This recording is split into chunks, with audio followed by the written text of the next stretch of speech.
আসসালামু আলাইকুম। আমি এই মুহূর্তে আছি সুনামগঞ্জের অন্যতম একটি বিখ্যাত জায়গা, যেটা হচ্ছে রাজই ঝর্ণা বা ডাকনাম হচ্ছে রাজা ঝর্ণা। এটা দেখতে ঝর্ণাটা অনেক ছোট, কিন্তু এটার শব্দ এবং গর্জনটা হয়তো আপনারা শুনতে পাচ্ছেন যে চারপাশে কত শব্দ আসতেছে। একটু এদিকে আসেন, আমি দেখাচ্ছি আপনার এই ঝর্ণাটা। এই সে হচ্ছে আপনার রাজই ঝর্ণা, একদম উপর থেকে। এটা মূলত হচ্ছে ইন্ডিয়ার যে মেঘালয় অঞ্চল আছে, ইন্ডিয়ার মেঘালয় থেকে হচ্ছে এই পানিটা আসে। আর এই পানিটা হচ্ছে এত পরিমাণ ঠান্ডা, যা মনে করেন যে মন চাইবে যে ডুইবা পানিটা খাই, কিন্তু এই মুহূর্তে আমি ডুব দিতে পারতেছি না।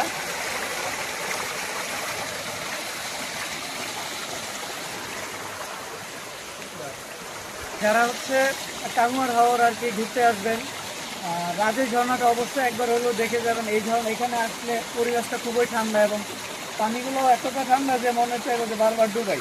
তো এটা কেউ মিস করবেন না ইনশাল্লাহ।